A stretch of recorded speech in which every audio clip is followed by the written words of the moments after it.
Wajah Ultraman, hati yang lalai. Di sebuah kampung kecil yang ramai oleh suara anak-anak bermain, hiduplah seorang anak bernama Raka.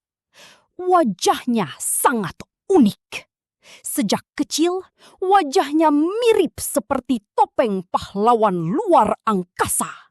Matanya besar, bentuk wajahnya aneh namun menarik. Hingga teman-temannya sering memanggilnya Ultraman. Awalnya Raka senang dipanggil begitu. Ia merasa dirinya hebat.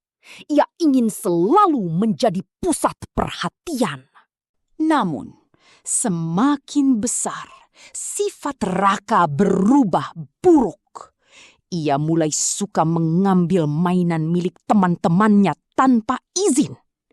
Mobil-mobilan, robot, kartu permainan, bahkan uang jajan kecil milik teman pun sering hilang setelah Raka datang bermain.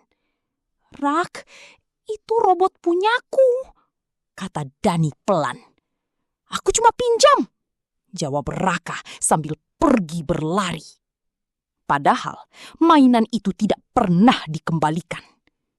Bukan hanya suka mencuri, Raka juga malas belajar. Hampir setiap pagi ia pura-pura sakit agar tidak sekolah. Kadang ia keluar rumah memakai seragam, tetapi malah bermain di warnet dan lapangan kosong.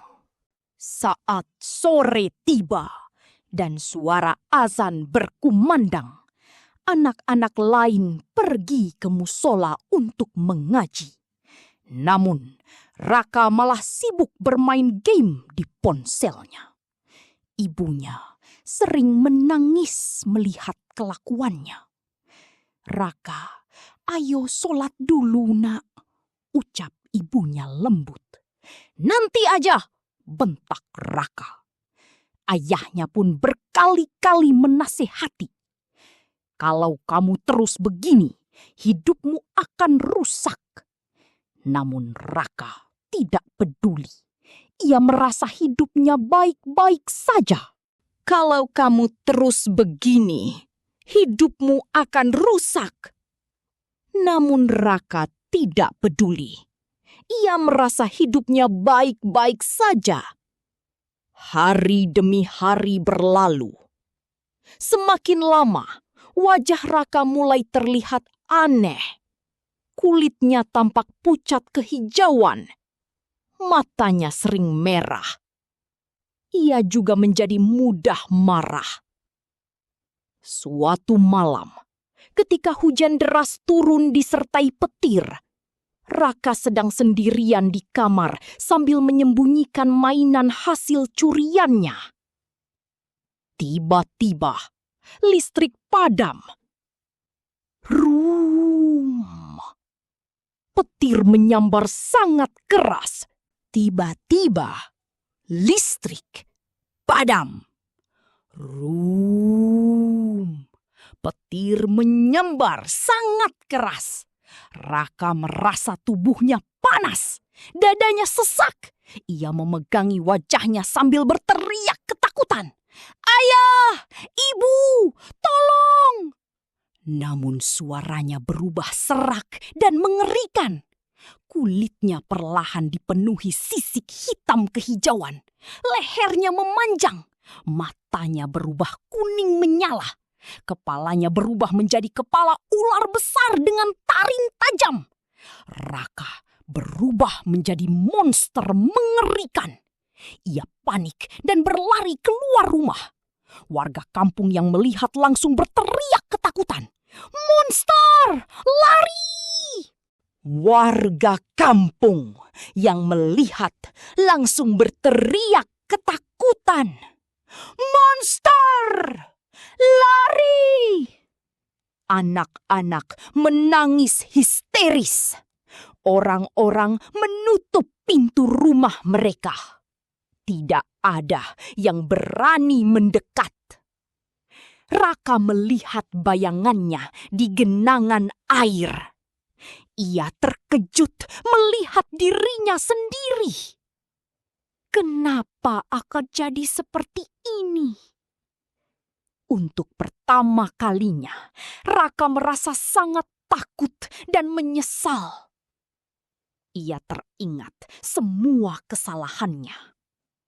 Mencuri, berbohong, melawan orang tua, meninggalkan sholat, bolos sekolah, bolos mengaji. Ia jatuh tersungkur di tengah hujan deras. Aku salah. Ibunya yang sejak tadi mencari Raka akhirnya datang sambil menangis. Meski takut melihat wujud monster itu, sang ibu tetap mendekat. Raka, ibu tahu itu kamu. Monster berkepala ular itu menangis. Air matanya jatuh bercampur hujan. Aku takut, Bu. Semua orang membenciku. Ibunya memeluk tubuh besar mengerikan itu tanpa jijik. Kalau kamu sungguh ingin berubah, Allah masih memberi kesempatan. Ia jatuh tersungkur di tengah hujan deras. Aku salah. Ibunya yang sejak tadi mencari Raka akhirnya datang sambil menangis. Meski takut melihat wujud monster itu, sang ibu tetap mendekat. Raka, ibu tahu itu kamu. Monster berkepala ular itu menangis. Air matanya jatuh bercampur hujan. Aku takut, Bu. Semua orang membenciku. Ibunya memeluk tubuh besar mengerikan itu tanpa jijik. Kata-kata itu membuat hati Raka hancur. Untuk pertama kalinya setelah sekian lama, ia bersujud di tengah hujan. Dengan tubuh monster dan suara bergetar, ia memohon ampun. Ya Allah, maafkan aku. Aku ingin berubah.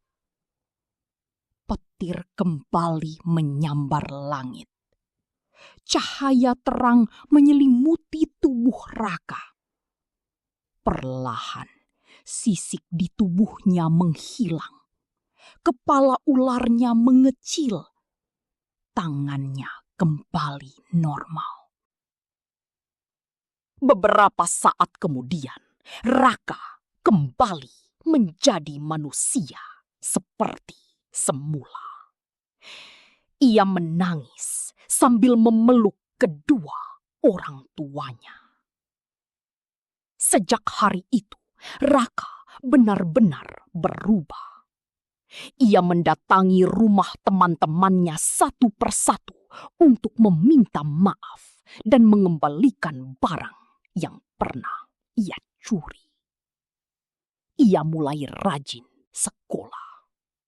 Saat azan berkumandang, ia menjadi salah satu anak pertama yang datang ke musola. Di tempat mengaji, kini Raka duduk paling depan sambil membawa Al-Quran. Warga kampung yang dulu takut perlahan mulai kembali percaya padanya. Dan sejak saat itu, anak-anak tidak lagi memanggilnya Ultraman si pencuri. Mereka memanggilnya Raka, anak yang sudah berubah.